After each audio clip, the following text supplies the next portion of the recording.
What is going on, y'all? This is the Cave Fan. I'm here with Football with Oz Austin for episode 62 of Against the Blitz. We are trying out a different schedule for our episode release now that the season is in swing.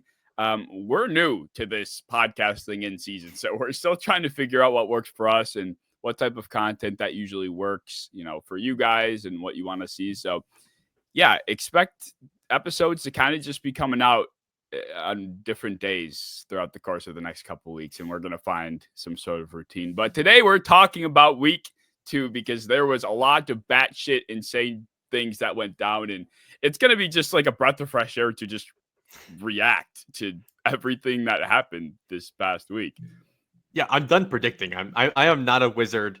It leads to mean comments. I just want to react to what I saw happen, and it's a lot easier when PFF comes out with their numbers, so I can have proof. I can have proof that I wasn't crazy. But yeah, it's week 1 felt weird. It felt like everybody was kind of adjusting to the new season, and a lot of good players felt slow. But this week, it felt like everybody kind of looked how we thought. Yes, definitely. We're starting to get like a real feel for who is real and who is not. And it is still very early, but trends start when you see things consistently. And I think there was some consistency with things good and bad that we saw throughout the course of these first 2 weeks. But before we get into it, of course, if you want to talk football with us, you want to play fantasy started. But if you want to talk football with us, get down in the Discord, down in the description. I'm sorry. If you want to talk ball with us, it's very active, very fun, and we always freak out to shit that happens in the games, and it's just a good time. Like, it gets so chaotic when things are going on. Like, a blocked field goal can happen, and everyone's like blowing up. It's a good time. So if you want to take part, that is the place to be. But let's start off Thursday night football last week between the Commanders and the Packers. What were your immediate reactions and takeaways to that one? To me, it was like if I told you preseason that the Packers' best position group in this game was possibly corner, you would freak out. But Keyshawn Nixon and Carrington Valentine were shut down, completely shut down. And a lot of that did have to do, though, with Micah Parsons, who almost put up double-digit pressures on Jaden Daniels and poor Josh Connerly, the brand new rookie right tackle. So that was, like we talked in the previous episode, that was just a bad matchup for everyone involved in Washington, and they really stood no chance. And it looked that way. It did. Like, the entirety of the game, there was not a single spark from the Commanders' offense really at all. And Jaden, I think, finished the game getting pressured like 25 times, which led all quarterbacks in week 2. Yeah, like you said, Micah had 8 pressures. And the spark that Micah has provided to that defensive front, like, other guys that were mid, maybe even considered to be worse than mid, are suddenly like getting after the quarterback at a ridiculous rate because of Micah Parsons. Like, Devontae Wyatt is suddenly like, oh my God, he's got like 12 pressures and 2 sacks in 2 weeks already. It's like, where did this come from? Rashawn Gary, of course, is coming alive, but he's been around. But it's like Devontae Wyatt, of all people, coming from the inside. Hey, that's first round pick Devontae Wyatt. This was how it was meant to be. They've had the guys. They have. But yeah, I mean, Jaden, they got suffocated. I mean, the Packers, talk about trends, talk about what we're seeing consistently. The Packers have flat out suffocated their opponents in the first 2 weeks. Yeah, it's kind of terrifying. And they're kind of becoming a mythical team, kind of like when you're doing pick'ems, you can't pick against the Packers anymore because of how scary their offense looks with the insane play calling that LaFleur is cooking up. Jordan Love looks still pretty solid. Tucker Kraft looks insane and picked up right where he left off last year. And the defense is stuffing everything that they attempt to stuff. And they're getting after every quarterback they attempt to get after. So I don't really know what the recipe is to beat them yet because they look really, really scary, but I'm a little worried. Yeah, no, that's a very good question. Like, every team, we seem to have some sort of idea of what you have to do to beat them. But because the Packers are a new superpower, we don't really know where the weakness lies. And I've said this before in the past couple episodes, but I'm not sure I think Jordan Love is a very talented quarterback.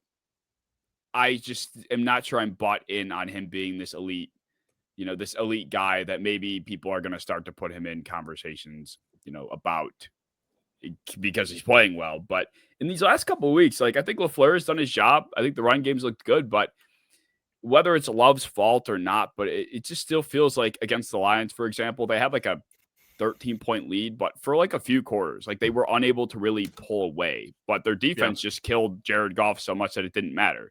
And then the same thing kind of happened in this Commanders game. It's like they had a chance to bury Washington by like 50, but they just couldn't get in the end zone. They let the Commanders hang around, but it didn't matter. I just haven't really dug into it enough to find out why, but that is definitely a concern to me. And I feel like down the stretch, if and when Jordan Love does have his back up against the wall, that's when we'll figure out what this team truly is, when he has to actually like do something. Yeah. And that's always been his biggest critique was when the moment's big and he has to make, timely decisions, and the whole LaFleur scheme that usually functions well-oiled and beautifully. When that doesn't really get to work, how can Jordan Love process and make decisions? And that's where most of his critique comes from, is he's thrown really bad interceptions late in most big games he's played in. And that is probably the biggest way to beat them, honestly. It's just keep it close and make Jordan Love make decisions. Like he follows the game script really well. Like those scripted plays that you kind of start the game off, he is automatic. But as the game kind of goes down, he kind of gets worse as the game goes on. Like it's almost like he gets too confident and he starts attempting crazy throws that he should not be attempting. And they win if the defense drops the interceptions, and they lose if they catch them. Like it's a weird thing, but I think they've done a better job of dialing that in. And once they can kind of get Josh Jacobs going a little bit more consistently this season, I think their offense will even pick up a little bit more than it is. Yeah, definitely. You are right. Josh Jacobs hasn't like torn anybody up, and I think that's probably part of why they haven't been pulling away, because their offense lives and breathes in Jacobs' hands. So he hasn't, had a 150-yard 2-touchdown game yet, and it's only been 2 weeks, but that's what this offense is capable of. That's what Jacobs is capable of in this offense. So, maybe these blowouts will start to come once the run game really gets in motion. But my only other thought about this game was I'm only 2 weeks in, of course, but I'm not surprised that Matthew Golden is rotating with receivers. Like, I feel like people are like, oh my God, how could they possibly not have him on the field? It's like, have you not seen how the Packers have treated receivers, no matter where they were drafted or how they were picked up for the last 4 years? Like, why are we surprised? Yeah. I mean, he's looked good. Like the route running has looked good. He's gotten open, and you've seen a million different film breakdowns, I'm sure, of Matthew Golden getting open, and it's not really his fault, but like still it's annoying when they finally take a receiver in the first round, and one that's pretty well rounded. Like he's not a guy you ever really have to take off the field for any circumstance, and they just do because that's who they are. Like they don't really need a receiver one. Their receiver one is Tucker Kraft, their tight end. Like that's how they funnel the offense. Like they don't need a guy to be, making crisp routes on time. Jordan Love's going to hit him, 2.1 seconds out of his drop. Like that's just not their offense. Yeah, they're kind of gimmicky. And Matthew Gold's kind of not a super gimmicky kind of receiver. That's like the Christian Watsons, the Jaden Reeds. That's why they do so well in that offense, and they probably wouldn't in other offenses. But my only thing was, where's Terry? In jail. Prison. Terry was, he got locked up. It was reminiscent of, I think, the first time you saw Quinion Mitchell last year. I think he had one catch for 11 yards. And I think that's where Quinion Island, or what was, there was some funny term that they, hold on. You know what I'm talking about? Yes. Yeah. Someone started a funny play on words with Quinion Mitchell because he put, it was, Quinyanamo Bay. Yes, Quinyanamo What did you look up to find that? Quinyon Mitchell Island. Yes, Quinyanamo Bay. Yes, and that stemmed because of Terry. Now we're gonna need something for Carrington Valentine, I guess. Because he put him in jail, and Keyshawn Nixon too. The converted kick returner, slot corner, goes out to perimeter at 5'9", 5'10", and locks everybody down. But that's like a very well-paid receiver they just and controversially so, even from myself. So it's not a victory lap. They're 2 weeks in, but it's concerning. It raises a flag last week, and then the flag is pretty damn red today. Yeah, agreed. I think Jaden had a tough time. I mean, he was under so much pressure. But yeah, I mean, usually what we saw last year when Jaden was, feeling the heat, it was Terry down. Terry's down there somewhere, and it Yeah, was just a one-on-one heave, and they made it work. But yeah, that's not been the that's case so far. that's Terry's bread and butter. Like he's never been a crispy route runner. He's Mm-mm. never been a huge separator, even by the numbers. Never been a huge rack guy. Like it's always just win downfield and beat the corner. Yep, And reaching 30 years old, there were some concerns that just might start to fall off a little bit. Not to say it has, but it's just a little bit worrisome.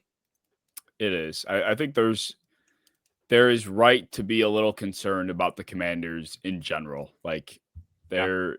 this offense, just even against the Giants, it just was not very exciting. They ran for like 240 yards, sure, but it still wasn't like explosive. It still wasn't, there weren't many big pop plays that I feel like we were used to seeing with Washington. So they're definitely a team to watch in a bad way. Like they need to pick it up, or they're going to get lost in the fold in the NFC, which has a few teams that will definitely give them a hard time. Yeah, absolutely. But I think we'll bring it over to the AFC now, and possibly the least to talk about from any game was the Ravens and the Browns, which kind of, based off preseason expectations, might be a matchup of the best and worst teams in the NFL. Did you have any major takeaways from this game? The only takeaway I had, and no one talked about it, was Grant Delpit before the game said that it's not hard to tackle Derrick Henry. And everyone talked about how this guy is an idiot. Like, this is obviously going to come back to bite Grant Delpit in the ass. Well, the Browns play the Ravens. They might have gotten stomped by 35, but Derrick Henry had 11 carries for like 23 yards. Grant Delpit delivered. Maybe not him personally. I don't really know, to be honest. I'm trying to find he had 5 tackles, 3 solo, and I'm not sure Okay. if they were on Derrick Henry or not, but he got involved.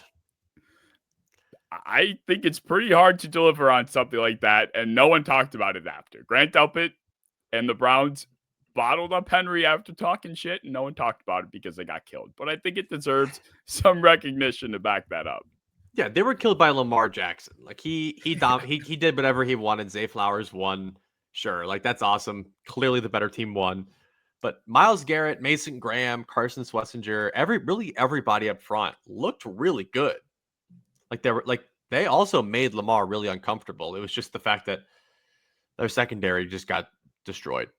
And Cam Mitchell especially got picked on, the guy that had to come in for Emerson. So worrisome. But another thing that I'm not hearing talked about enough was Quinshon Judkins looked good. In his first game, like the game script was very much against him. And you can argue it will all season, but they don't play the Ravens every single season. The other games might be closer, but he had 10 carries for 61 yards, and he caught 3 balls, which kind of was a worry for people in PPR formats, was he wouldn't get enough receiving attention, but he really got all of it until garbage time when Dylan Sampson came in more. But Judkins looked good against a really good run D. He had like a 30-yard run where he broke 3 tackles on it. It's pretty close to housing it if he broke another one. So I'd keep an eye on Judkins, his first NFL action. I think I'd keep an eye on the Browns rookie class to begin with, just because like the big drama with the draft was the fact that they traded back and, moved out of Travis Hunter territory. And that was something I I very much disagreed with. And I'm not going to say that it's looking good right now, but, Travis Hunter hasn't done too much. And here the Browns are with Quinshon Judkins finally playing, looking solid. Dylan Sampson, I think he's looked pretty good. He could be a fun player for them. Just the entire rookie class. Like, I can't really think of a Browns rookie player that isn't looking the part. So I think they've done. Schwarzenegger's getting like 90s in every PFF category possible. And Mason Graham does look good. Like, I think when you watch him, and it was part of his critique was he's a high floor, limited ceiling player. So we did expect him to come in and contribute immediately. Like, for him to be a bust was pretty difficult, but he looks good. Like, he's impacted the game. He has, kind of been the main man that has shut down the Bengals and the Ravens run D in back-to-back weeks. So good on him and good on Schlesinger to have two rookies come in and kind of be your run defense. That's pretty impressive. Agreed. The Browns defense looks pretty decent.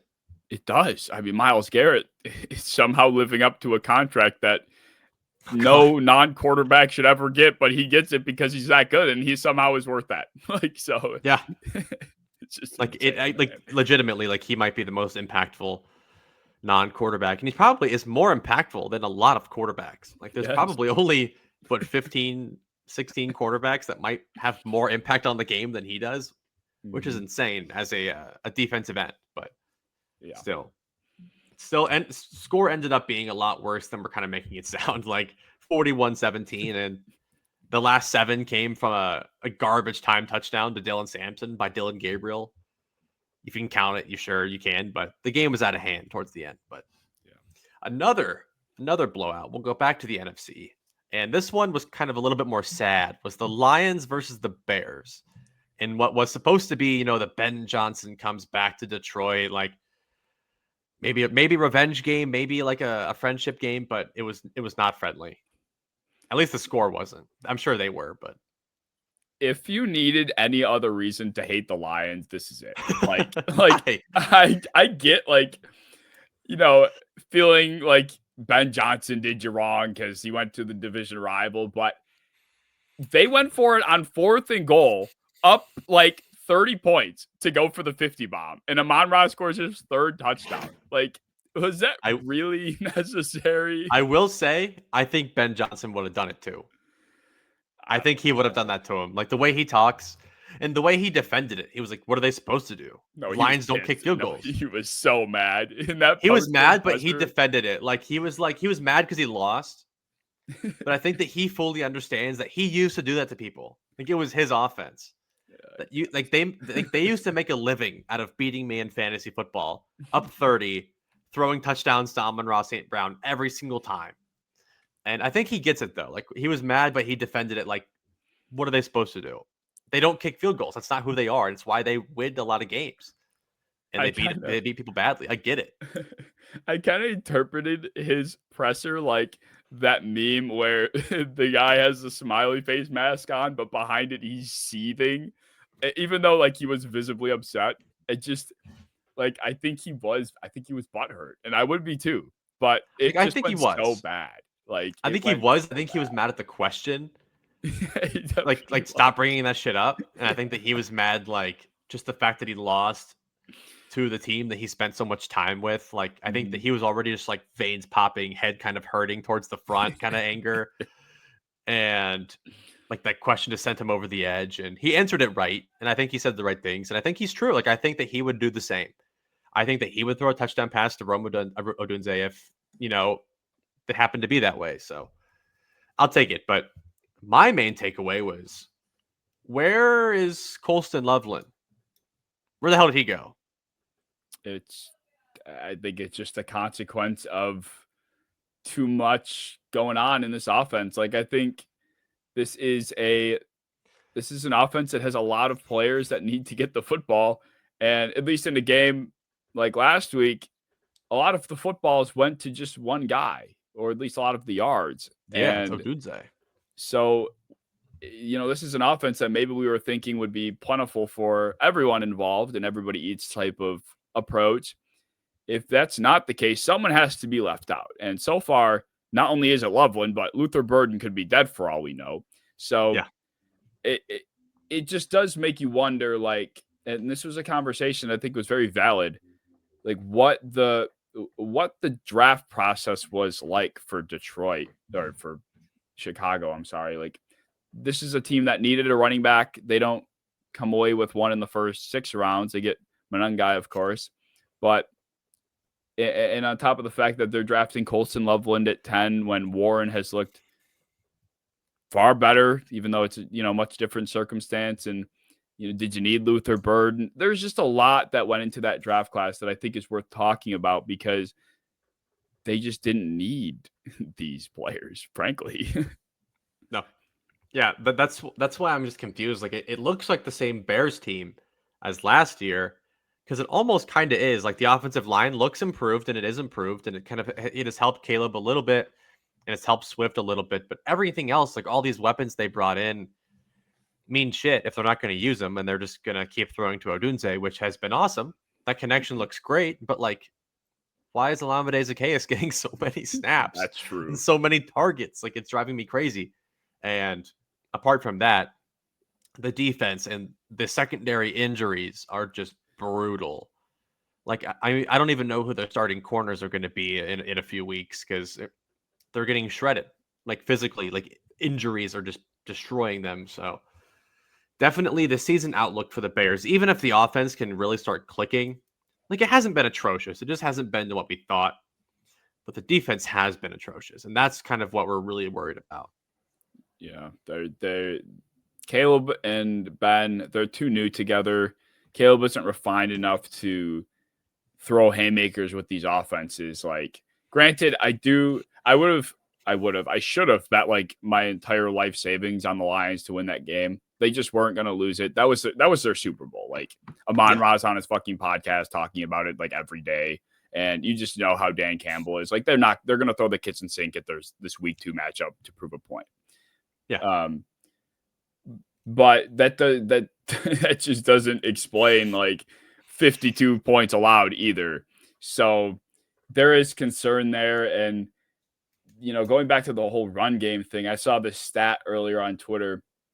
The Bears run game ranks first with 1.89 yards before contact per attempt, yet their overall EPA per rush ranks 31st, and their success rate on the ground at 24.5% is 32nd. Yep. Like, DeAndre Swift is still DeAndre Swift. So yes. for a draft class that was so heavily invested in skill position players, for them not to get the one position they truly needed is puzzling. Kyle Monangai, like he's a good power back, like good rotational little bowling ball that they barely use as well. They just love Swift. Like they're not, I mean, obviously it's so early and rookies have to earn it, but they're just not using any of their investments and they're playing good teams early. So if they find themselves in a hole, they're going to have to start using their investments. Like there's no other way around it, or else they look like a slightly upgraded version of the team last year that also missed the playoffs. And right now they're on track to do the same thing again. Yeah. Well, on the bright side, I do think Caleb Williams is improving. I think this is going to long-term be a very fruitful relationship for the city of Chicago. I'm very excited to see the Rome Odunze, Caleb Williams, and Ben Johnson trio just shredding everybody. Like, I really think this guy is the true limit. Like, it's everything that you're hoping it will be. It could be, I should say. I think as long as they are understanding of actual developmental timelines and can sit here and look at the struggles, understand there's growing pains. But I feel like all these, like the haters that wanted Fields to keep Fields and draft Marvin Harrison. How does that look? Like you would look like an idiot if you kept Fields and you put Marvin Harrison on that. Like he would do nothing. Oh my God. Like, I mean, we can even just, speaking of Fields, we'll just move on to the Bills and Jets game. Because Justin Fields, how many passes did he complete? 3? Yes. The attempt 9 and complete 3. Like that was an atrocious display of effort from an offense and didn't really get a passing game going until Tyrod Taylor came in the fourth quarter. It was, I mean, they went from a fever dream to an absolute nightmare from week 1 to week 2. Like, oh my God, the Jets are back. They're shredding the billion-dollar Pittsburgh Steelers defense. They're legit. And then week 2 comes along and they face Joey Bosa and friends, and they just get shut down. It's like, holy shit. I mean, Fields just reverted, man. Like, he couldn't hit the broadside of a barn, and it just looked like the Jets accepted their fate halfway through the second quarter. Yeah. They're like, we're a rushing team. we're not going to They score couldn't. enough points to keep up with them. So we're just going to kind of keep trying to run the ball and just accept that we lost. But like early in the game, Josh Allen struggled to throw the ball. Yeah. And it felt like there was a window if the Jets could just get their shit together. They could get it close. Maybe score 20 points and like get it. But no, they folded. Like they gave up when the Bills still were not doing that well offensively. And then James Cook got going, took the game over. And then the defense peeled their ears back. And that's when guys like Joey Bosa and all them were just terrorizing. Because Bosa didn't even play that much, like from a snap perspective, but he still collected 7 pressures, got in there on the quarterback, got some nice hits. They tried guarding him with a tight end on his sack. He was kind of pissed about that. Kind of felt a little disrespected. They put like Mason Taylor or some shit on Joey Bosa and got sacked. Like that was dumb. But yeah, James Cook looked awesome. The offensive line looked awesome as usual. That was a very typical Bills regular season 1:00 win. Like I feel like all their best stuff comes from like primetime games and all that, but that's a very typical 1:00 game for the Buffalo Bills. Yeah, there's a reason that the schedule makers knew exactly what they were doing when they put this one in the weeds at 1. It just is very scary if you're a Jets fan that Tyrod, even in garbage time, just looks significantly better in every aspect of football. And I think he's going to play next week because Field got concussed. Yeah. If this operation looks functional, like, do you go back to Fields? Like, I feel like it's a legit question. If he looks good, like you roll with the hot hand, I guess. Like Breece Hall came back to earth. Like I've been kind of anti Breece Hall, and after like a decent week 1, it wasn't even that great. It was okay. People are coming back to me victory lapping, saying that how wrong I was, and then this is how I expected Breece to look. And I'm not going to victory lap because it's also just one game, but that was bad. That was a really bad display of Jets football in literally every single way. So I would be worried for any person that has any stakes in Jets fantasy football. Garrett Wilson, if you have Mason Taylor for some reason, Breece Hall, Justin Fields, all of it. Sell it all, burn it all. Yeah, burn it all is right. It could get ugly fast. And if they would have escaped week 1 with a win, then maybe you'd feel a little bit more optimistic. But now they're 0-2, and any hope of the season being something is feeling very squashed right now. Like at least if you're 1-1, you're like, okay, that was really bad, but we still have a win under our belt. We string a couple maybe decent performances together. We can maybe get to that 7-8 win mark. But starting out 0-2 is it's devastating. It's bad. And they're just not talented. Like some teams are 0-2, like the Chiefs, but you're just like, that happens. Like shit happens. Two wins in a row and they're back to 500. No biggie. But the Jets aren't the kind of team that just goes out and gets wins. Like they needed them early. They needed a hot start, and they had a chance. Like they beat the Steelers. They usually do well against the Bills. Like there was maybe a shot they could make it ugly, but they didn't. They made it ugly for like 10 minutes. Yeah. And then it got ugly for them. They just punched Josh in the face. That was really their only Yeah, just they punched him and he couldn't throw. They couldn't complete a pass for like, good 30 minutes of actual time. And then they did whatever the hell they wanted after that. Mm-hmm. So good for the Bills to also win by 20 when they didn't really look that crazy good, like for themselves. Like they were playing at a lower standard than I think that the Bills usually like to, especially Josh Allen, and they still won by 20. So that's a really good sign, especially against a good defense. Mm-hmm. Absolutely. So I hope that I just every time Josh plays the Jets, I think he just microwaves his brain before the game, and it happens. Just I don't know. There were a lot of divisional games like that this week, though. It just hurts the MVP odds when you have games where you don't put up stats. Yes. We need every game to collect 2 to 3 touchdowns. Lamar just threw for 4. That's the thing. That's the fucking aggravating part. Is that Josh Allen does, he does his job in a 30-point win over the Jets. And he sits the entire fourth quarter. Meanwhile, Lamar Jackson's out here just heaving bombs to DeAndre Hopkins against an injured secondary. And then people are like, look at the numbers. Look at the fuck off. Like, oh, that's so aggravating. Yes. Lamar's going to win MVP again, by the way. He's going to do this every game. But speaking of MVP, a take you once had that Matthew Stafford could be a dark horse for MVP is kind of aging pretty nicely because he looks just fine.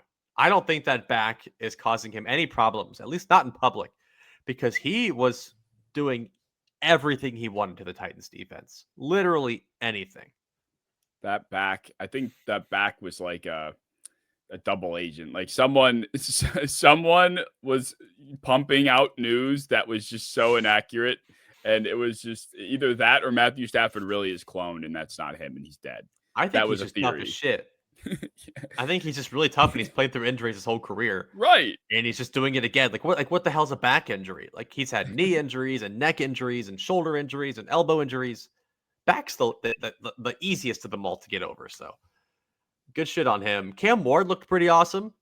Like, once again, the box score doesn't really reflect it, but also once again, he's facing a pretty demonic defense. So it might take him playing a weaker defense to really get any kind of box score recognition, but he looked pretty solid. I mean, he completed probably the most neurotic pass I've ever seen. Like To Elik Ayumanor, yeah. That was just insane. That's some bullshit I do in Madden. Like rolling right, 3 guys in my face and just heave it across the field because I see someone with a step of separation. So I just click the button. Like I do get worried. Like I do get worried because that shit doesn't last that long. Like at some point, even guys like Mahomes and Josh Allen need to rein it in and stop throwing that type of shit, which is why they don't do it that much anymore. Mm-hmm. And that's why Josh also used to throw for like borderline 20 interceptions a season because of that shit like that. And thankfully, Cam Ward hasn't yet. But you would like to see a little bit more, a little bit more composure there. But he's also the only thing keeping their offense alive at the moment. So I'm cool with it. I think it's fun to watch. It's good TV. It's the first time I've liked to watch Titans offense since Derrick Henry was there.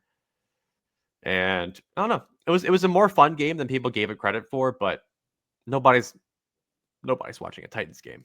No, it was a little tight for a while. It was like a close game for like half of it, and then eventually the Rams started to just kind of pull away. But the Titans have been scrappy these last couple of weeks.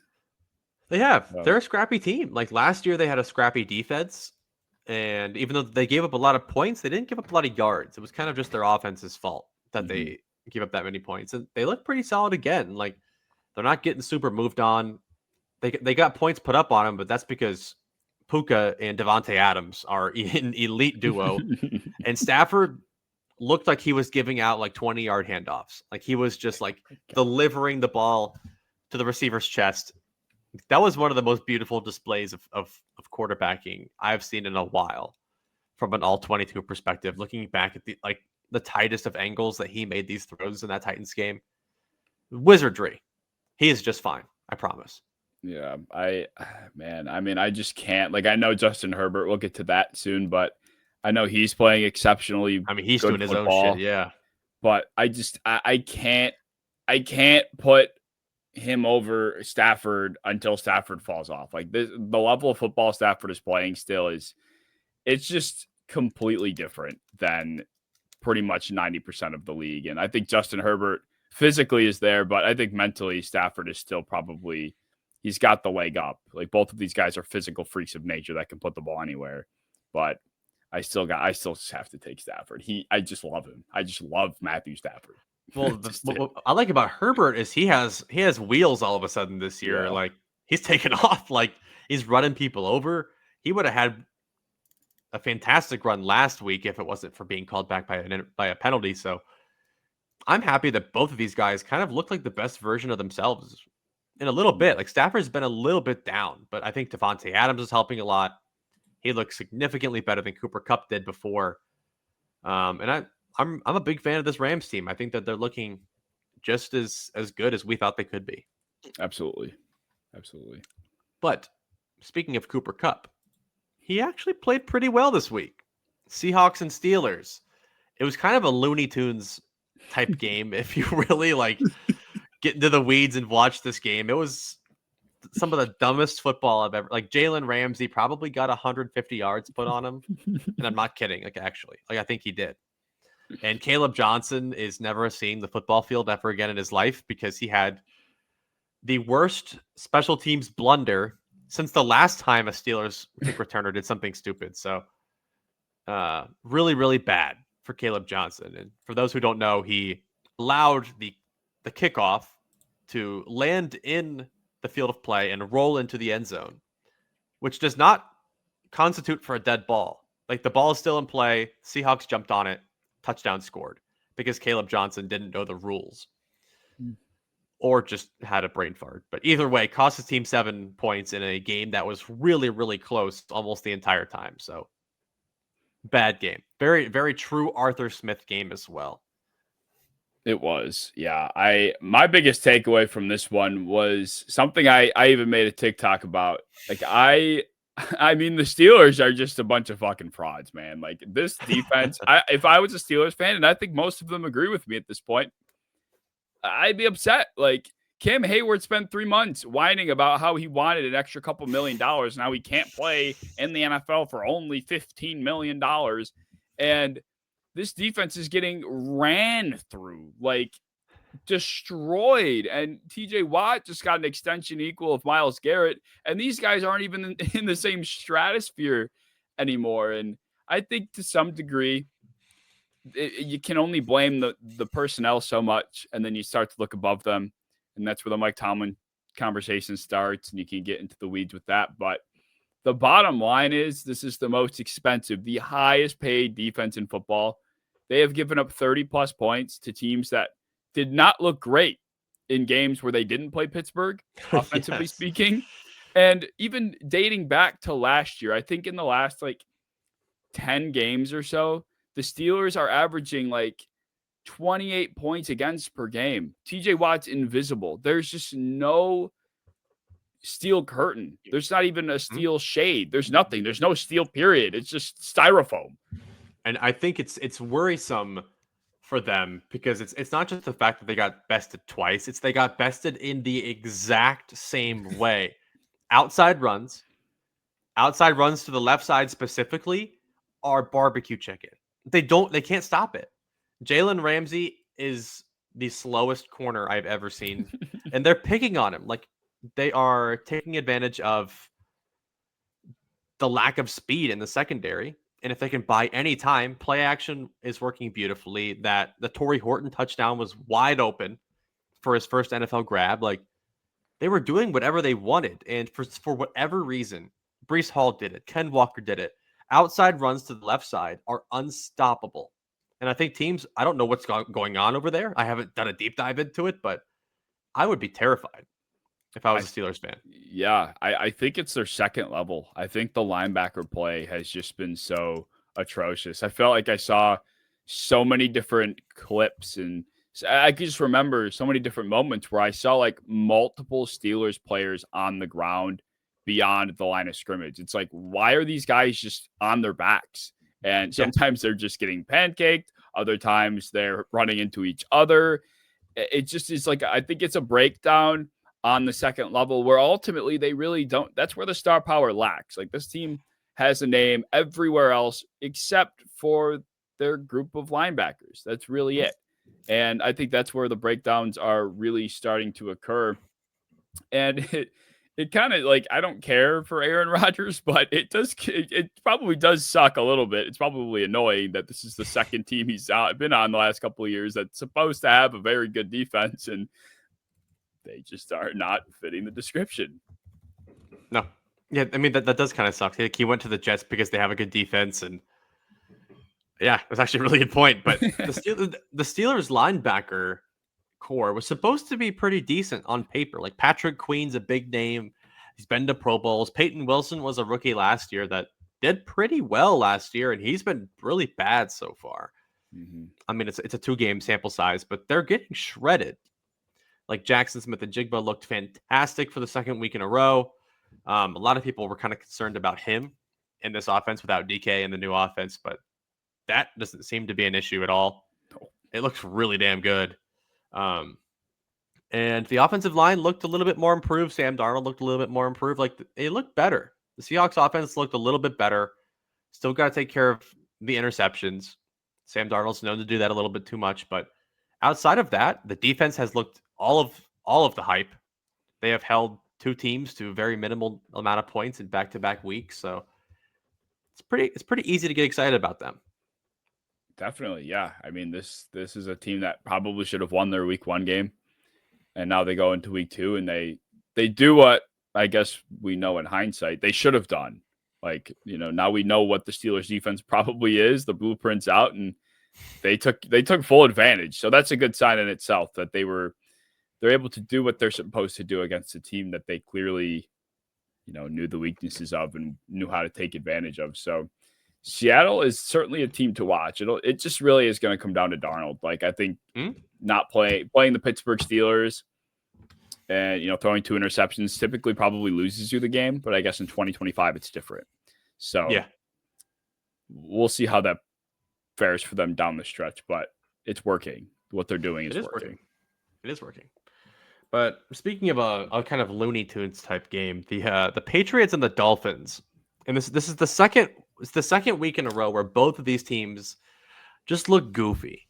Like, Drake May played well, and this is not to take away from like everybody. Harold Landry looks good, Milton Williams looks good, Tua even looked better, but the overall execution from both of these teams is just ridiculous, and none of it makes sense, and that's why both of these teams look not that good. I mean, early on, I thought it was going to be another blowout. I thought Mike McDaniel was going to be walking out of there without a job because I thought they were going to get killed again. But fortunately, they were able to string together a couple functional drives, and Tua, screwed his head on straight enough to make it competitive, but still, I mean, I just don't know what's going on with that guy. But if the Patriots lost that game, that would have been damning, in my opinion. Like, this is a team that, we've talked about on a number of occasions, being confused about expectations that seem just very high for the team that is presented in front of us. And I would say that our suspicions are, they're kind of getting justified. They're getting validated throughout these first couple of weeks. Like, it just does not seem like a smooth operation, offensively speaking, at all. No, it's the receivers mostly. Like, the running backs have looked good, the tight ends have looked good to a degree, especially in week 1, but the receivers are the ones that just cannot figure it out. And Stephon Diggs is averaging probably like 30 yards a game. Matt Collins is still out there a lot. I don't think Kyle Williams has done really anything, and he was kind of hyped up to be this really underrated rookie that would come in and produce immediately. Pop Douglas looks terrible. I don't know what's going on with them, but it's not good. Like, you can't rely on throwing to your running backs, tight ends, and running it with your quarterback the whole time. Like, you need receivers to be a functional offense, and so far they haven't had any. So that's definitely my biggest worry for them. Agreed. Yeah, I mean, at least on the bright side, a guy like Milton Williams, who they paid a large sum of money to, is playing playoff Milton Williams football. So that's paying off for them. Honestly, honest to God, it just comes down to their offense, their passing attack. That's really what the struggle has been for them. And against the Dolphins of all teams, the secondary that's, desolate for them to, I won't say struggle, but they should have lost that game. They give them a kick return touchdown that probably should have put them away. And it somehow just flips right back in their favor. I've never seen back-to-back return touchdowns in my life, but here we are, and it bailed them out. And then Antonio Gibson, of all people, is out here returning kicks. Like, Malik Washington's a good young, like, athletic stud, but Antonio Gibson's like slowly leaving his prime. Like, returns a kick return touchdown randomly. Like, that was so annoying, but good for them. Good for them. They finally got a win against the team with possibly the least amount of momentum in the NFL. I wouldn't leave this as like crazy optimistic, but you leave it with a win. And the Patriots just needed to get one in the column. They can work on the receivers later, but they had to get the win first, and they did. So good for them. Yeah, I agree. It's one of those a win is a win kind of things. You take them when you can get them at the NFL level. 100%. And that's where, obviously Miami is coming away from this game 0-2. And it just, they kind of were in fire sale mode halfway through last year. I would imagine, you drop week 3. I'm not sure who they play off the top of my head, but this trend continues. There's no way Tyreek Hill is a Dolphin by the deadline. There's just zero And shot. he played well, but Yeah. also was like a head case the entire time. Like Tua kind of inaccurately threw him a pass and he started like crying and then left the field. Yes. Like that was the weirdest. Like he is going insane. And I don't understand why. Like Waddle is just being there quietly, Achane staring at the screen still, but like it's just it's a weird functioning team. Achane had 92 yards receiving. Holy shit. Yeah, he had 92 yards receiving and probably like 25 rushing yards. 20, 30 actually. Wow. He had 30 on like what 2.1 yards per carry. Yep. Yeah, like Wow. it's bad. I think that do the Dolphins have the Bills next, I believe. Yep. Thursday. That's who it is. Yeah, so they're screwed. Yeah. Forgot about that. Yeah. So Dolphins 0-3. Yeah. Not to do a prediction episode, but yeah, Dolphins 0-3 next week. I don't know. But for a team to be 0-2 but still look good, that brings me to the Saints, because the Saints have kind of been, gospeled, prophesized to be the first overall pick, be the worst team in the league, but they're playing hard as hell. Like, of all things, like they look like a team that does not want to tank, offense and defense. Like they are really fighting, and they almost pulled it out against Mac Jones and the 49ers, but just not quite enough.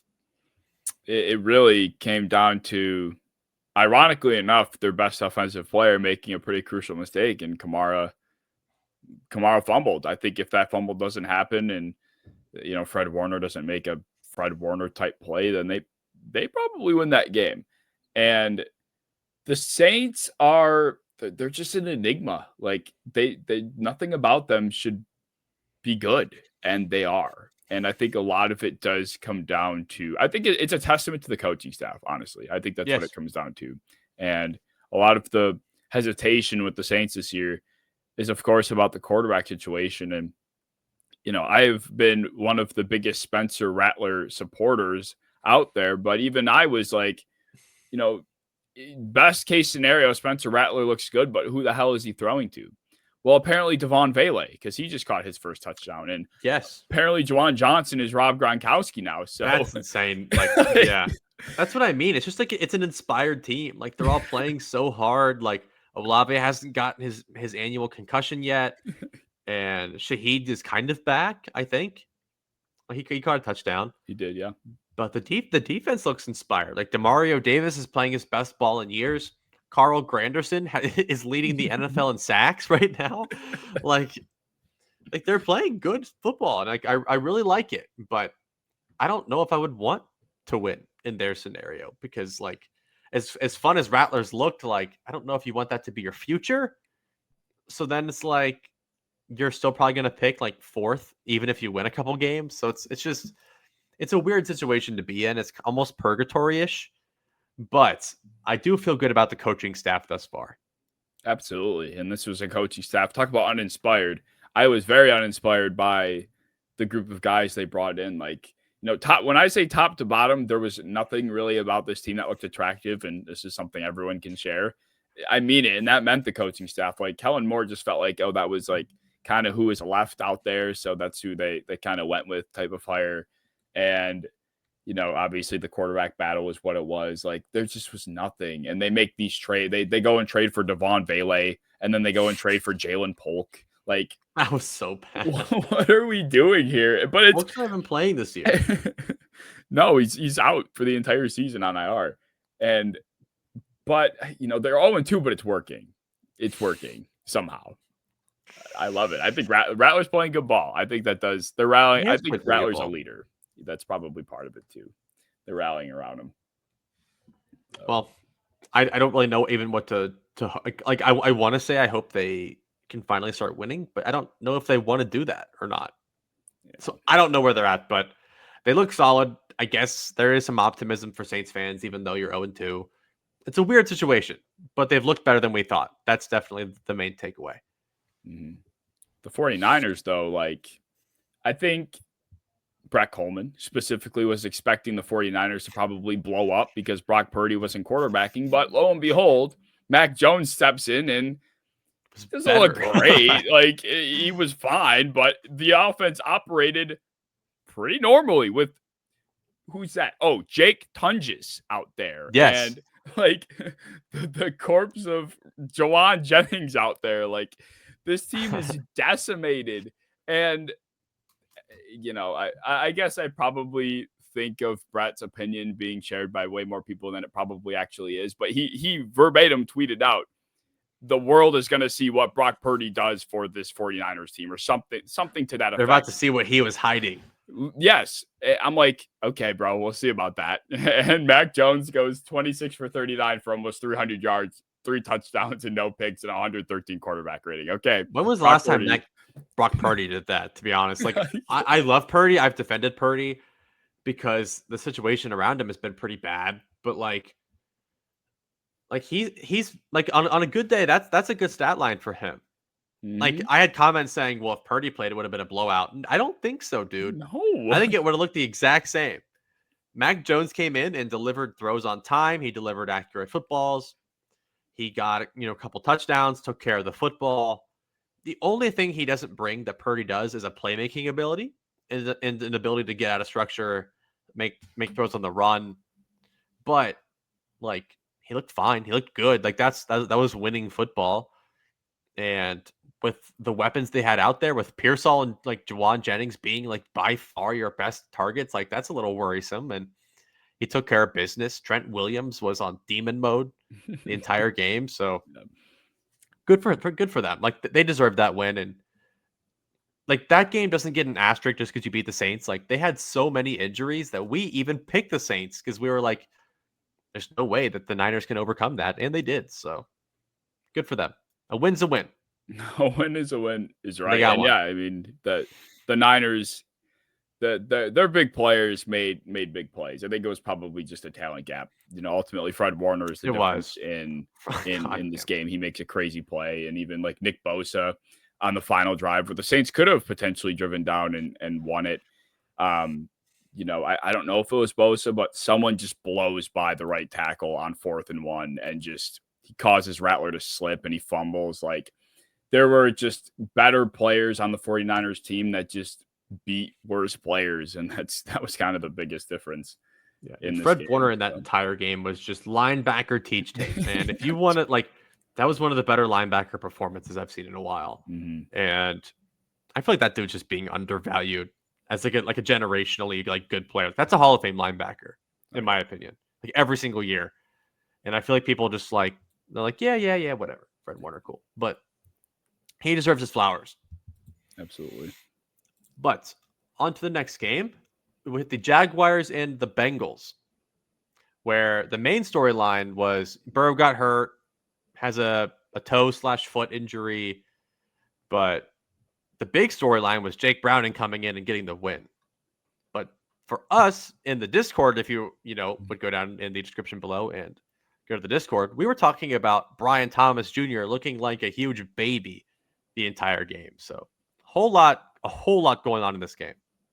Well, I want to bounce this back to you and ask, who's the actual terrorist here? Is it Trevor Lawrence or is it Brian Thomas? It's the guy that's afraid. It's Brian Thomas. Like, I think Trevor Lawrence threw one ball that could be constituted as a hospital ball, but I feel like people are using that term way too much.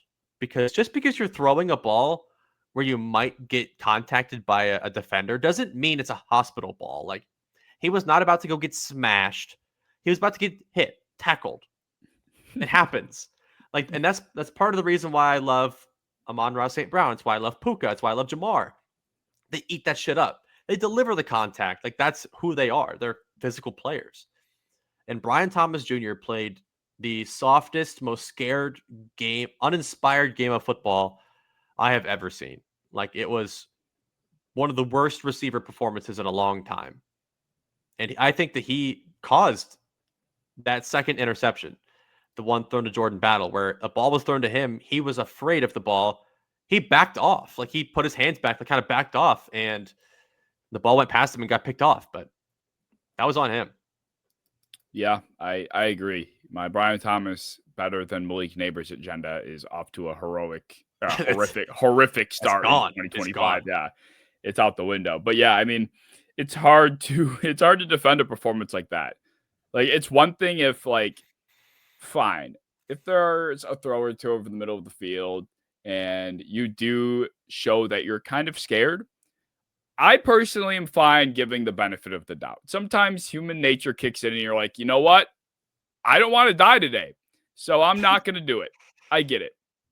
But when there are other plays that support like the lack of effort narrative to drive, that's when it becomes a problem. And that's what it was ultimately. It just looked like he didn't care. It looked like he just didn't want to be there.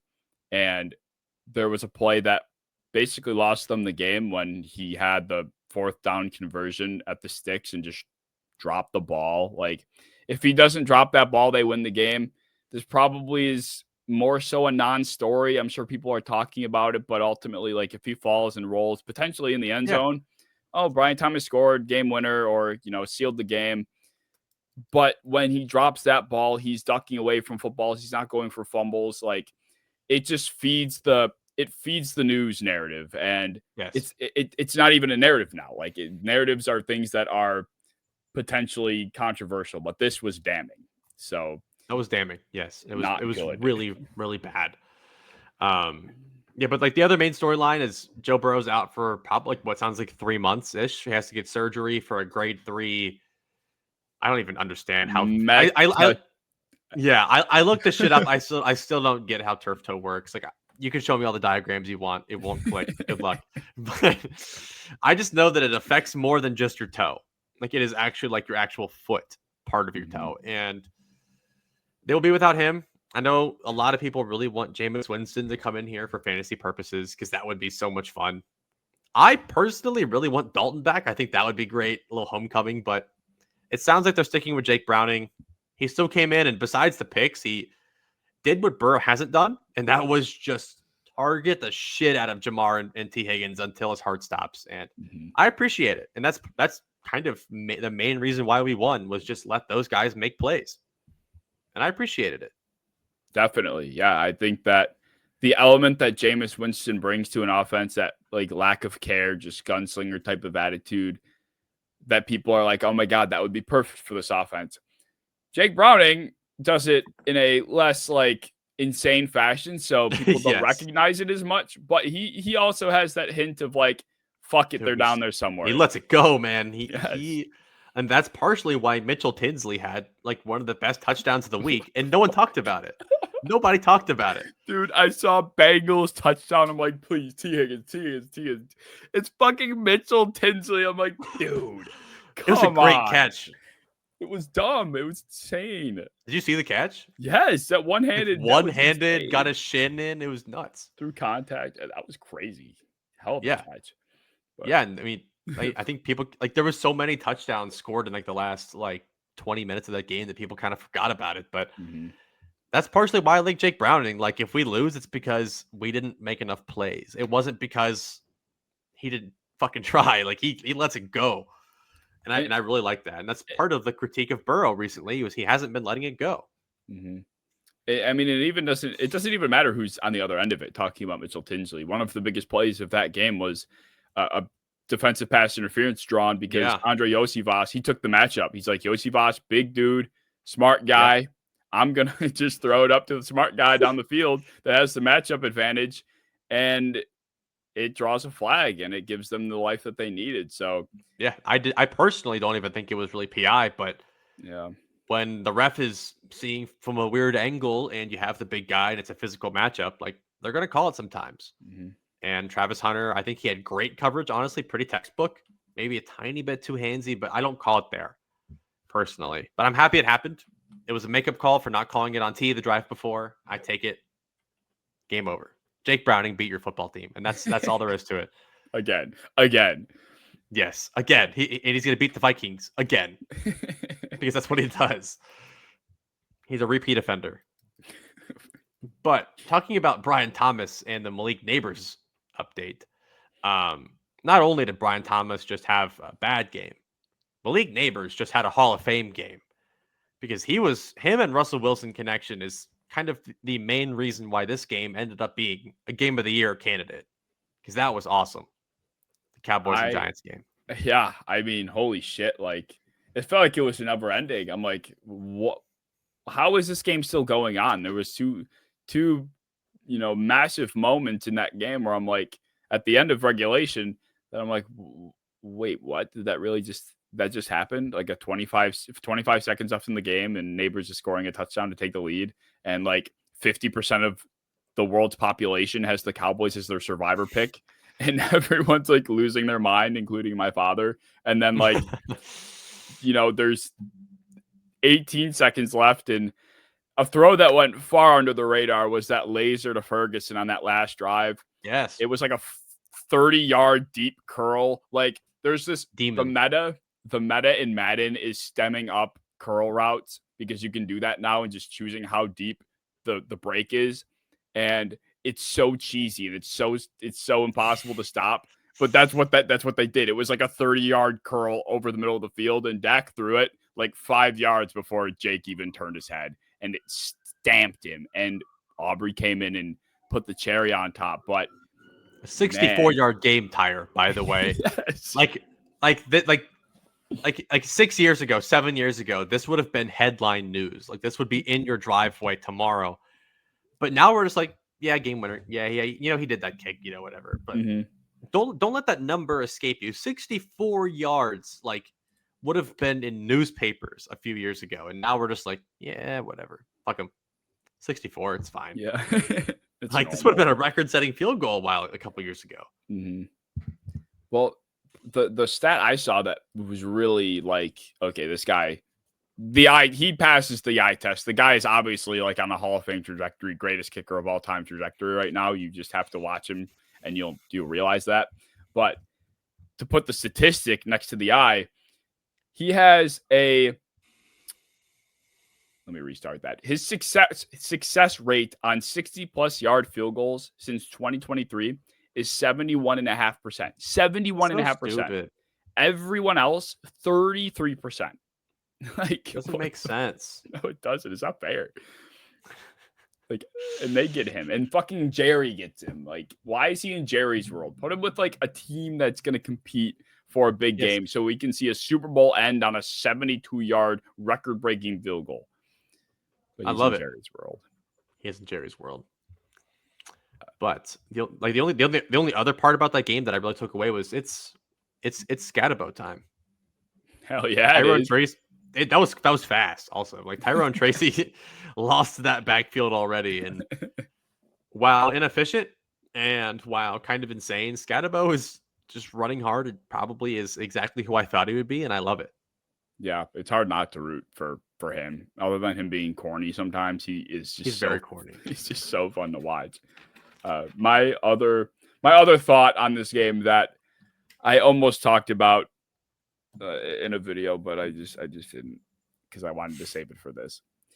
Donovan Wilson, like, he might be the most clueless center field safety I've ever seen play the position. There is 30 seconds left in the game. You see the most threatening receiver on the entire field sprinting at you into your airspace with no one else wearing blue near you.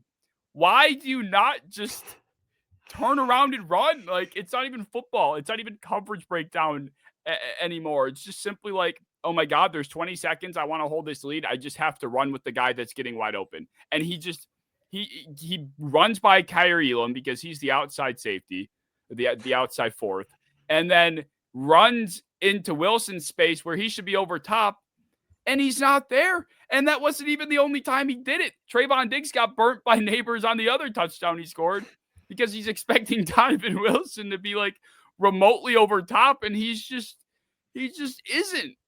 And the worst part about it is that we can't even make Wan'Dale Robinson jokes anymore because he had like 15 yards per reception. Like, they ruined it. They ruined the Wan'Dale Robinson joke.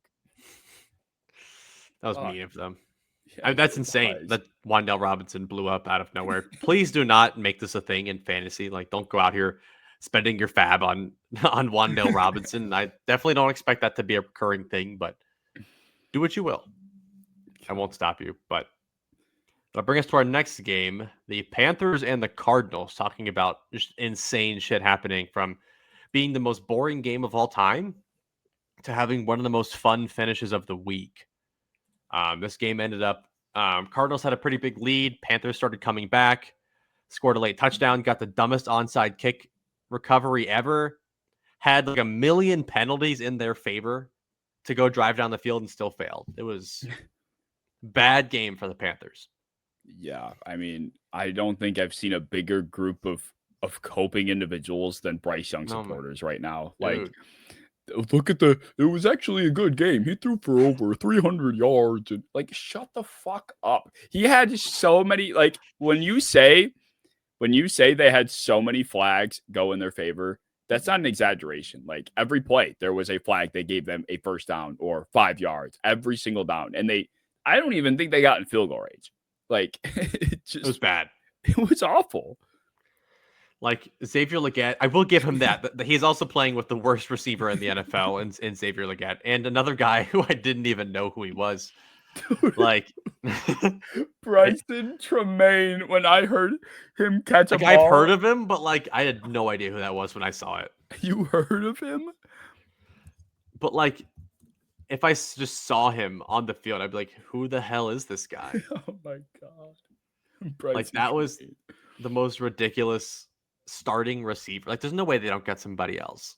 I know. That's crazy. Like, why is Xavier Legette, Bryson Tremaine on a starting football field? Like, I do give Bryce that, but still, like the turnovers, the amount of time he spends in that pocket, it's just getting ridiculous.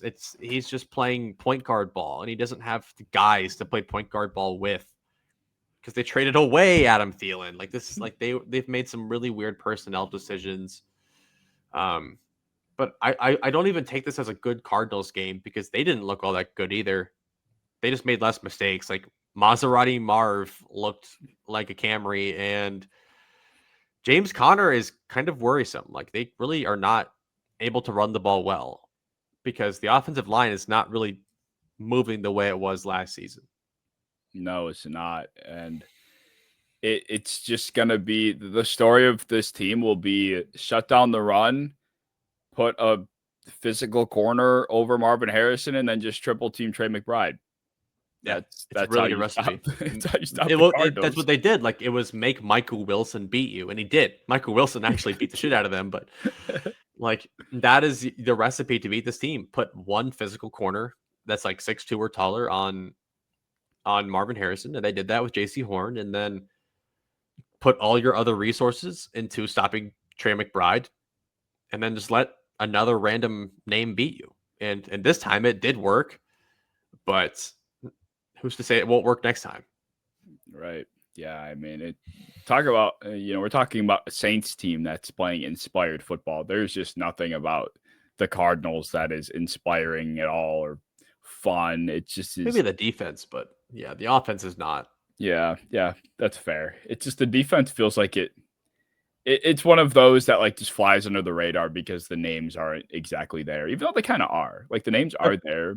Like maybe Calais Campbell, like was awesome. He had the game-winning sack where Bryce Young didn't even get a throw off because a man literally twice his age and size just sacked him without him knowing. It was nuts, but it was a bad sack to take. It was a really bad sack to take. He didn't even feel him coming. No, and then he felt a lot of things coming on him. It was bad, but still, not a good game for Bryce Young supporters or Panthers wildcard supporters, because that's the thing I've been most vocally pissed off about for months. that people think the Panthers had a shot of winning this division because they like their coach. Yeah. And the Buccaneers lost their offensive coordinator. So we're just going to say Panthers win the division. God, dumb. So stupid. Dumb. Get the fuck away from me. I hate it. I hate it so much. Let the hate out. They are who we thought they were. Let the hate out. You can have a hate agenda. I do not even towards the Panthers. It's just the people that did that. Fair. But I think an agenda that we've both really, really been on and loved was the Daniel Jones agenda. Mr. Upside. We've talked about it a million times. It's there. The upside was always there. The Colts versus the Broncos. Super close game the entire time. Bo Nix looks a little bit better. The Colts miss the game-winning field goal, but there's a penalty. They hit the snapper, 15-yard penalty. Colts sink the game winner. Colts are 0-2. And Daniel Jones looks awesome 2 weeks in a row. Yeah, he does. I think there's a lot to take away from what's just happened with the Colts in the quarterback situation. And the biggest one being it's like you will not find a bigger Daniel Jones supporter out there. Like I love these like very mid at best players. Like I was a big Allen Robinson fan. I love Big Darius Spencer Slayton Rattler, fan. Darius Slayton. Like I just like these obscure players. And Daniel Jones is one of them. I love him. And I love that everything is going the way that it is right now. But how fucking awful was Anthony Richardson that this is what this looks That's what I mean. Like Michael, like people, they convinced people Michael Pittman was horrible. like? People were saying he's not like a top 40 receiver in the NFL, and like they were thinking Josh Downs wasn't any good. And, like the only person suffering right now is Alec Pierce, kind of, but he still had a good game. Like Mm-hmm. everything looks good. Jonathan Taylor looks back to his top 5 self. That was teach tape for a running back. You made a post about it, even like, and it wasn't even just the results or the stats. Like he looked fast as hell Mm-hmm. for being somebody that big, and that's was kind of his big calling card before. So Taylor looks all the way back. He had over 200 yards and a touchdown, 50-yard gains on the ground and in the air. So definitely an offense to weirdly be scary of again or scared of again. Yeah, I think to the point of like people shitting on Pittman and this group of receivers, but I mean they do kind of like they all have a role. They all complement each other. It's like Yeah, Pittman's the big body boundary guy that can work over the middle of the field. Even excluding Warren, like before Warren even came into the picture, it was a pretty like complementary group of guys. Like not one that you look sure. at and you're like, how could any quarterback deal with this? Like what Bryce Young is kind of experiencing. It was decent. And now you Yeah. add Tyler Warren to the mix and Jonathan Taylor's back playing good football. Like it is hard to imagine how a quarterback could kind of struggle as badly as Richardson did in such a friendly environment. And this is kind of what I had been saying. We had been saying all offseason, like Steichen invites a system that should be operational by most quarterbacks that aren't idiots. And that's just and Richardson just I think this goes to show just never he didn't have it. He never had it and they made the right decision in Yeah. benching him 100%. I mean, clearly the results just speak for themselves. Even if the numbers weren't there to back it up, the wins are there to back it up. Like their offense is scoring 30 points, and this is shit that just wasn't happening last year. They were winning 20-17 type games against people in their own division. Like they were ugly games that Richardson was just happening to win, that Flacco was happening to win. But right now, like Daniel Jones and Jonathan Taylor are the driving forces of a currently in 2 weeks a really good offense. Tyler Warren, especially, he's putting up 75 yards a game. Nothing special. He's just doing a really damn good job at what he's supposed to be doing. It's like the Tucker Kraft role. He's doing the exact same thing, and it looks awesome.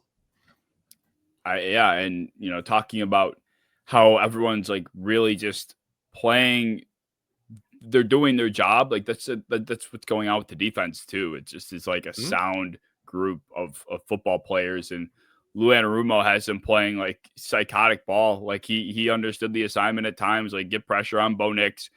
They Yeah, have good receivers, but not ones that you have to be like, oh my god, we can't leave him one on one every single down, or he's going right. to punish us. Even though I want Pookie Sutton to be that.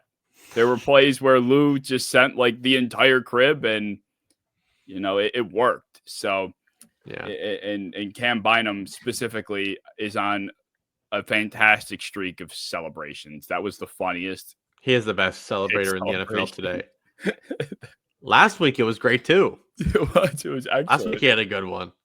He's on a generational move, but yeah, poor Sutton. We are not Fun game. staying. Just We are fun game. not staying at the Cortland. He wasn't even that good last week. He had one touchdown, Oh, but I wait. don't think it's even really all the way his fault because his job was taken from him by Troy Franklin, who is now the wide receiver one in Denver, apparently, who's collecting like 8-9 targets in these games, and Sutton escaped with 4 targets for 1 catch. It's like he's just being replaced by Yeah, Troy Franklin of all people, and it's kind of strange. And it kind of does reflect the fact that their offense has kind of sucked. Even though they put up points, like they didn't look like a well-oiled machine. They have completely abandoned all of the hype they had for RJ Harvey and Evan Ingram. And they are basically just doing the exact same thing they were doing last year that produced pretty mediocre results. Like they're not really going for the upside here. They're just, oh, reliable. We're going to run J.K. Dobbins up the middle for the tune of 3.8 yards per carry for like the 100th time in a row, and throw to our extremely mediocre players, Adam Troutman type players. It's just boring. It's really boring, and it's that puts a big cap on the ceiling that I thought they had, because I thought that they would, utilize all these fun athletic weapons that could take over games. I mean, even RJ Harvey last game before this had a 50-yard run, and they have just abandoned him and Evan Ingram. It's strange. it's very strange, and Bo Nix is not playing sharp enough football to make up for it. They lost that game not just because there was a penalty on that field goal, which Broncos fans started like creating conspiracies about, and how they made up a rule They after made the up a game. rule. Okay. Yeah, I saw that a few times, but he threw an interception in field goal range that would have made the world of difference to Cam Bynum, I believe. And those are the types of mistakes that this version of the Broncos can't afford, and it bit them in the ass. And it bit them. There were times last year where Bo Nix, especially early on in the season, was not sharp, and they struggled. It was not a good product. And if Bo Nix is going to have these mental lapses and he's going to continue to struggle, then it doesn't even matter who's out there. I think Bo Nix is just going to hold them back if he's unable to really sharpen his mind, because it's been not Agreed. great. Agreed. Well, speaking of extremely stale play calling, the Philadelphia Eagles just completed their game against the Kansas City Chiefs, and the Eagles just went from must-see TV last season to probably the easiest skip on any game, because their offense is the most brutal watch possible. And I think that they are lucky to have won this game um, against the Chiefs that were a very depleted unit. Yeah, I mean, it was just a boring game. Like, in what world do you expect the Philadelphia Eagles and Kansas City Chiefs to deliver like the biggest snoozer ever? It just was, yeah, it just sucked. Like, it was just so boring. That's really it. Like Mahomes looked like Caleb Williams out there. Like he was just like they have the same play style, but he was just inaccurate and he looked frantic because, fair enough, his receivers are terrible. Like he has Tyquan Thornton out here as a very meaningful player. And the Chiefs would have won this game, or could have won this game, if Travis Kelce caught that ball running into the end zone, but he dropped it. It fell into Makuba's hands, and people are now saying Makuba is the defensive rookie of the year because it's the Beanie Bishop effect. But he had a good game, not to take away from that. But like the Eagles, I saw somebody say, are running like a goal line offense on every play. And that's fair. Like they are literally only targeting the flat, only running the ball. Like they are lucky as hell that they have a generational offensive line unit, because they would not score more than 10 points a game running this style of offense with literally any other line. Yeah, yeah. I mean, that's just so true. And there's not even like a hypothetical hypothetical world where it looks any different, because this offense like ran the tush push like 7 times. I think God. it was like I think the percentage of plays that they ran the tush push was like, I don't want to be quoted on this number because I don't exactly remember, but I think it was like 15% of their plays or something like that was like just tush pushes. It's like, All right. What is this team? I think it's a fair question too. Like, what are the Philadelphia Eagles without the tush push? Like, Yeah, it's a we have fair to like question. call plays. I've turned a new leaf on the tush push, and I do want it banned now. I did not before, because I think that taking away a play just because it works really well is a bad idea. But there are and you could pull out your calculator, probably 15 penalties that could be called per tush push. Everybody is offsides. The Eagles are false starting every single time, and they refuse to call it. Like Jalen Hurts possibly even fumbled in one of them, but there's so much shit happening that they just refuse to even look at it. And I think if there's going to be a play where they just allow penalties because it's so chaotic, then that should be banned. Or just start calling the penalties as they are. Call the offensive offsides. The center is a full yard over the ball. Like, if they start calling those things, I don't think the tush push is as effective as it usually is. Agreed. And I think to your defense, like prior to what we've seen it be this season, I don't think it's looked, maybe we just weren't paying attention enough, but I don't think it's looked as sloppy, like as egregiously like cheating as it's been this year. Like there have been like almost every single time they ran it, it looked like some rule was being broken. And maybe that was the case before, and maybe some people talked about it, but at least as far as I'm concerned, that really wasn't the case, nor was it really the driving like thing behind why it should be banned. The reason people wanted it banned was, well, because it's player safety and it's not a football play and all of these other XYZ reasons. But now the book is being opened into, okay, they're borderline cheating at this point because the refs are just being too negligent. Yes. It's not even like they're cheating. Like they're just taking advantage of the fact that the refs won't do anything about it. Like I would do it too. But the refs are doing nothing about it. And anybody that can complain with it, I can send you screenshots and videos countless times of offensive guards jumping early, of the center lining up, a full head's worth over the ball, way too much the guards lining up over the ball, and the defense not being allowed the same like advantages. So they have to line up in their own territory, but the Eagles get the advantage of already starting in the Chiefs' territory. So the Eagles have to do extra, the Chiefs have to do extra work to fight through and stop them for a gain of, a few inches. And it's just not fair. Like they're just not calling it how it's supposed to be. And I've never been the guy that calls for the refs to do something, but like they're doing it every play. And I don't understand how they're getting away with it. I think the other part of it that makes it so aggravating is that they are legitimately, it's a crutch for them right now. Like without the tush push, there are, like I was saying, genuine questions about this offense. They need it to survive. Whereas before, it was more so just annoying. Like they were already a good team that, they're moving the ball on everybody pretty much however they want.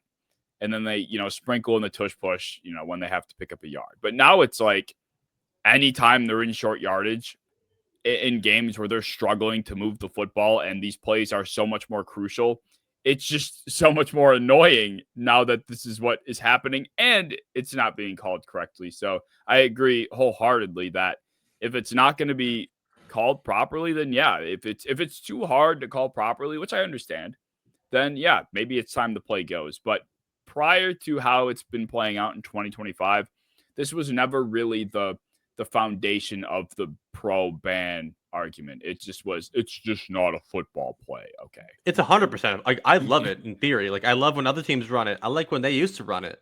Right. It's turned into a non-football play. It's turned into 100 penalties per play, and the refs kind of just turning a blind eye because everyone's committing penalties to stop it and to do it. So yeah, if that's the case, ban it. Agreed. But speaking of another snooze fest, a game that I tried to stay up and watch, the Vikings and the Falcons, was a very big disappointment after last week's Sunday night game with the Ravens and the Bills. This week we had the Vikings and the Falcons, where there was probably less than 20 completed passes from either team, and it was a JJ McCarthy disaster class and a Bijan Robinson master class. Yeah, I really don't think, as far as this game itself goes, I have much to say. Like it was so boring. The real takeaway from it is whether or not JJ McCarthy is actually hurt or is he being benched. That's the discourse right now. Like what do you think? Is this poor play being hidden by an injury and they just don't want to outright say he's being benched, or do you think he's actually like, oh my god, his foot is broke? I feel like they're benching him. Like I hate to be the conspiracy theory guy. I never am. Tinfoil hat. Yeah, but like it's the same shit they did with Brian Thomas after his horrible game. They're like, oh That yeah, was bullshit. he has a wrist injury. We didn't put it on the injury report, and he didn't hold his wrist. He never got hit, nothing. But it's there. Don't ask about it though. But it's there. Never bring it up again. But for JJ, like was there ever a time in the game where they had to stop because he got his ankle rolled up? Did he limp off the field at any point? Was he limping at any point? Like, and even then, like I get how at some point he could have hurt his ankle a little bit to the point where, it's sore and they test it in practice all week and he determines he can't go. Sure. But immediately, like the game ends, they're like, yep, he's not playing. Carson Wentz, you're in, buddy. Like they ruled him out on like Monday. Who does that? Especially when he never had to leave the game for this injury. That's why it's a little bit fishy. Like even with Jaden Daniels, he was pretty much ruled out for next week. But we saw an injury happen. Like we saw it happen. It affected him. He was limping off the field. But not for JJ. And that's why it's really confusing. The only reason why I do believe he is hurt is because like you were saying, like it just doesn't make sense. Like who just rules out a quarterback immediately after a game ends on Monday with an injury? Like I get how on one hand you're thinking, yeah, that's just their way of masking a benching, but why wouldn't they just, kind of wait and let the week play out if that was, kind of the case? Like on the other hand, in my mind, it's like if they were trying to mask a benching, they could very easily have handled it in a much different way. On top of the fact that it's not like they have Daniel Jones back there now waiting in the wings or, a promising Sam Howell.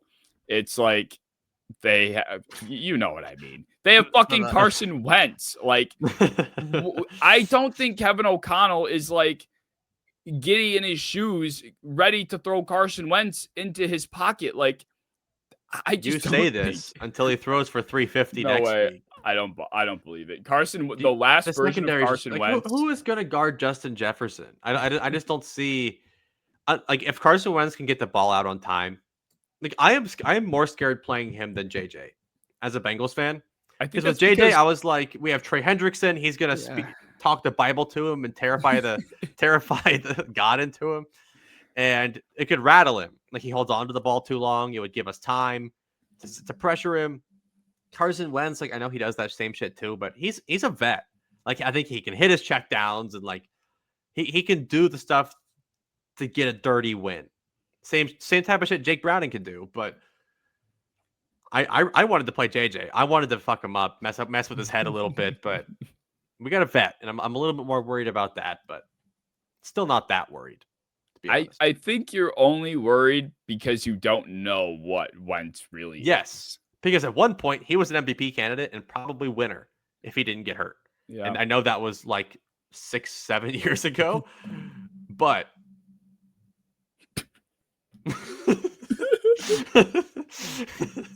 you did it. That was your fault. I didn't mean to. That was your fault. Don't look at me. But doing as I should. But there is that still in him. Yeah, it might. And they have Justin Jefferson. And that anything can happen. But yeah, I don't know, man. It's just like the last time we saw Carson Wentz. Like what was it? It was not bad. Great. It was. He completed like 6 passes because they were tanking and they didn't want the Bengals to reach the playoffs, so they intentionally lost to the Broncos. It just was so.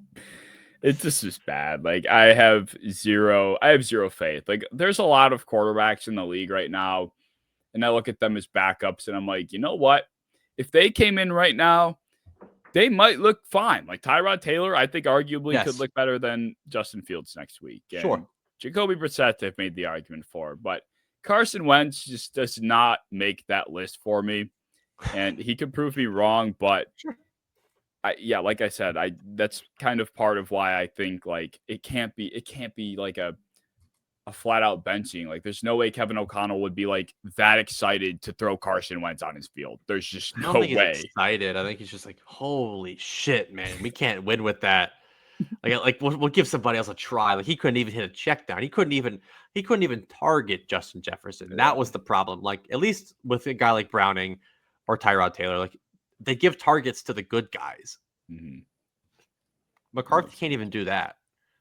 And that's why it's kind of annoying, but we'll stop beating that dead horse because I feel bad for him. And like he has had a rough start to his career so far. But the Bucks and the Texans was it got your money's worth on a Monday night. It was a good wait because the game started off hot, got kind of boring, and then got really hot at the end. And the big loser from this game is not the Texans, but as you said on your Twitter, I saw it's Browns fans because they had Baker and they had Nick Chubb. They had all, like multiple of these guys that all looked awesome in this game, and they gave them all away for pretty much free.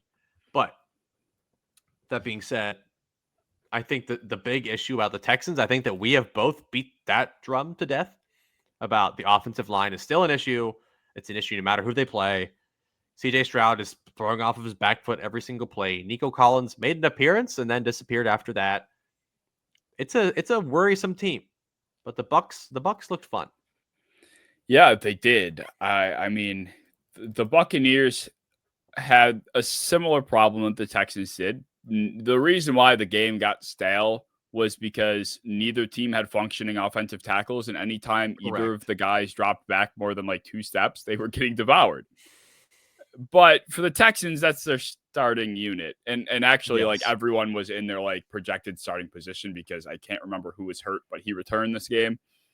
And everyone kind of shuffled back into their spots. But the Texans, the Bucks, on the other hand, they lost Luke Gedeke early. He was already limpy going into it, and then they lost him. And Tristan Wirfs hasn't played. Yes, so they have an expensive, very talented right tackle and an all-pro level left tackle that you're missing. They moved center Graham Barton to left tackle where he played in college. Like, hasn't played it in a couple years, and he wasn't that good at it in college. Like, that's not winning football. And on top of that, they're going against, in my opinion, the best duo of pass rushers in the NFL in Danielle Hunter and Will Anderson. So not a good recipe. And I think that this type of game is what makes me higher on Baker than most. It's not the production. It's none of that. It's just the fact that he loves that shit. He'll take the hits. He'll get up in their face. He'll talk shit to them. Fourth and 15, 4th and 10. He breaks a sack and sprints that way for 15 yards, leads a ballsy game-winning drive for a touchdown. Like, that's just Baker. That's who Baker is, and that's why I value him sometimes over these guys like Jordan Love, is just because I think that he has shit like that they don't. Yeah, he's got the it. He has the it factor. He has it. And that's kind of the frustrating thing for me with Stroud is I feel like there have been performances from him where I'm like, yeah, he also has it. He's got that stone cold, just like no emotion, dagger ability. But then there are games where he's just very clearly, and this has become more of late, more recently, of course, with the offensive line breaking down. It's just he is rattleable. Like you can get to him and you can really disrupt him, and that's what happened in this game. I thought going into this year, I was higher on the Texans. You know, I was high on CJ Stroud. I was kind of disregarding the offensive line issues because I thought Stroud had that ability to just kind of stand in, take hits, and deliver. But he's still late. He's still late throwing the ball. He's indecisive. There were plays in this game he left out there that I thought they could have won with, like the red zone sequence, although it was awful on Kaylee's part. Stroud didn't even give Nico Collins a chance on either pass. And that's the frustrating part is, like, in my mind, as bad as the play calls were from Kaylee, it was foundationally correct. Throw the ball to your best player one-on-one. Fine. That enough I can respect. But Stroud didn't even give Nico a chance to come close to catching them. And that was the bigger problem for me. And that was kind of how it was all night. And my philosophy is even I understand that part, even a little different, is when you have 3 tries from the 1-yard line and one of those are a rush attempt, I will be so pissed off. Like, pound the fucking shit. Like, you have 3 tries to get 1 yard with a veteran running back with good power and good vision that had a good game. Like, just run him, please. He got stopped one time by Vita Vea, and they're like, oh, God. Nope. we're taking to the air. We're taking to the air. And, and it did not work. It was ugly, poorly executed. It was okay called. I mean, I don't really know if it was even completed, if it hit Nico in the hands. Like, we don't know. Yeah. But needless to say, Tampa and their fantastic coaching staff that you love won the game with some good planning, some good clock management, letting the clock roll down as much as they did. It Oh, looked scary, but it worked. Running the wow. ball with one timeout left in like 9 seconds. That was a pretty ballsy move, but it ended up panning out really, really well. Rashad White got fantasy points. That didn't help anybody, but It helped me in the 22-man league. yeah, that's true. But But yeah, it was overall a good game. the timeout management, that was almost disastrous for Todd Bowles. Like, But it wasn't but it wasn't. because he But it knew. wasn't. And that's all that matters in football is did it work or did it not work? Yes. And it did work. So it did. But if you are, Eastern time zone and you're a psychopath and maybe you had some fantasy implications in this game that you wanted to watch in the Raiders versus Chargers game, you did not get your money's worth because that was not that fun, really. Unless you're a Chargers fan, of course, and that was a fun watch as, Geno Smith looked like New York Jets Geno Smith, and Justin Herbert looked like MVP candidate Justin Herbert. Yeah, Geno Smith did irreparable damage to the film watchers community on Twitter. the whatever you want to call them, the non-film watchers, I guess. They have been having a field day with Geno Smith's performance, just like it was tearing him down. It was bad. I mean, yeah. The first pass was picked off because he didn't see a safety coming down. Like it was not good stuff. But I think another teach tape that you also made a separate video about was investing so much into a rookie running back, a first round rookie running back when you do not have the infrastructure to allow for him to succeed. And we've talked about this tirelessly since April. And we were attacked for it then. We were told we were idiots and casuals and we were clowns. And, it had no chance of working out. Genty would come in and be a rock star off the bat, and he has not been. And again, we said this last week. We'll continue to say it. This is not putting the stamp on him. This is not saying that Genty will not be productive this season, but to have back-to-back games of just completely inefficient rushing and like that hurts your passing offense. When you can't run the ball, they're going to tee off on you in the passing game. They're going to play coverage. And they did just that all game long. And it's partially why Geno looked bad. Genty didn't look great. The offensive line looked horrible. And it's why they lost the game partially.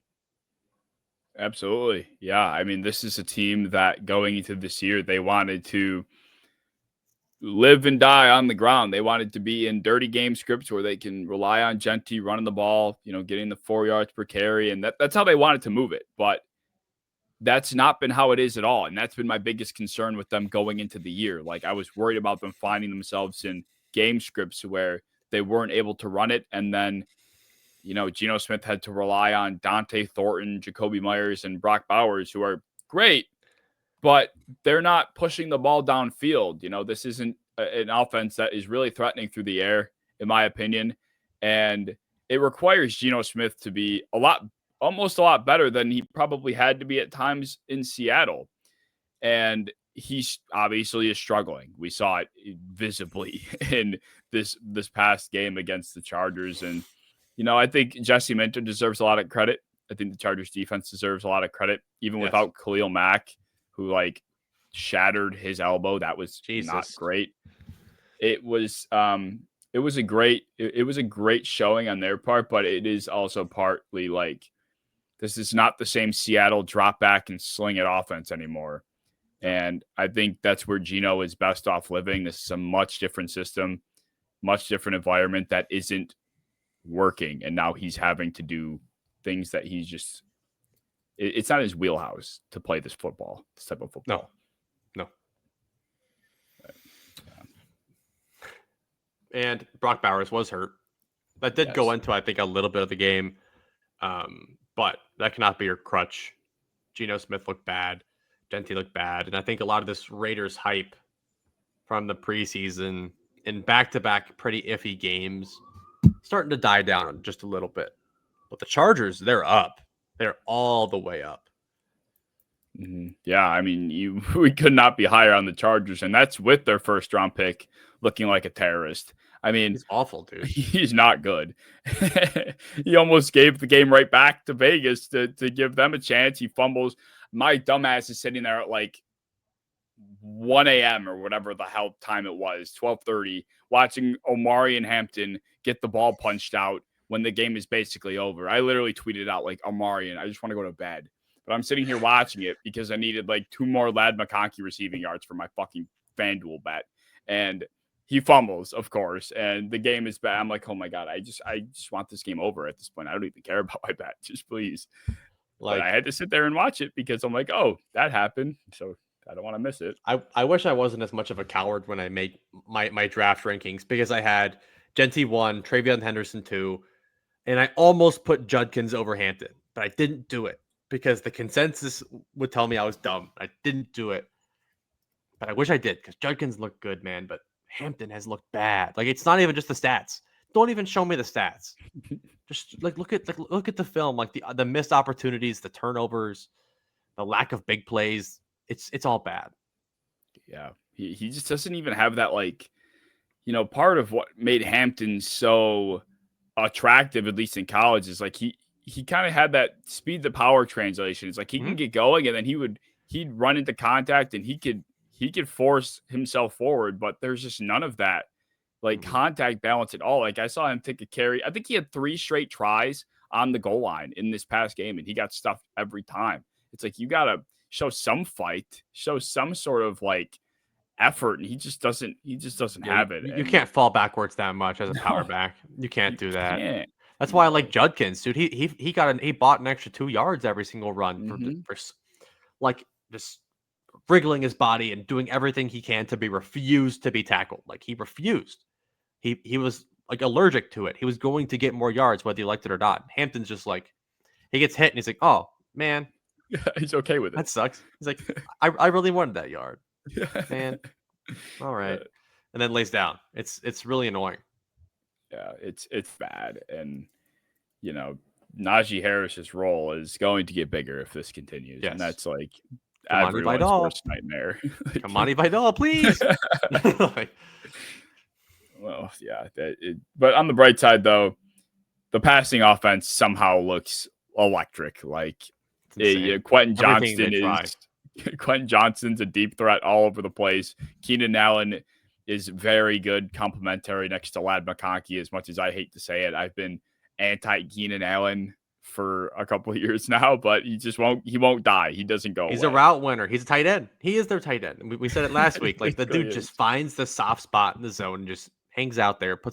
He puts his towel down. He sits down and he gets comfy. And Lad McConkey looks awesome whenever they feel like throwing the ball to him. And I was pissed. Last week he had a wide open, huge touchdown that they missed, and I was really upset. But other than that, he looked awesome. Everybody else looked awesome. Chargers look awesome. Greg Roman looks awesome. Yeah. They're up. If only their draft class was like contributing at all. Like, Trey Harris and Omari and Hampton are just like non-factors. Jamar Caldwell looks cool. Yeah, he does. He looks cool. Everything else, though. Yeah, I mean, imagine if they took, like, I don't know, anyone else with either of those picks. Like, they would be that much better. Like, someone that was actually just impacting their team. Yeah, like like some DB or like another receiver. Like, that would have been awesome. Literally. Yeah, that is. I think that's every single game. We made it. Every game we did it. An hour and 45 minutes later, almost. Yeah. I think that's pretty good for how much we kind of covered. 16 games is a lot of games. It is, and I think we got pretty in depth with a lot and touched on the biggest points necessary. So I think we did a good job. This will be nice when we have buys. Yes, once the buys start, once the bye week start, this will cruise. But yeah, as always, if you guys enjoyed, please like, comment, subscribe, share. Be sure to join the Discord down in the description below if you want to talk football with us. And we will see you in episode 63, right? Yes.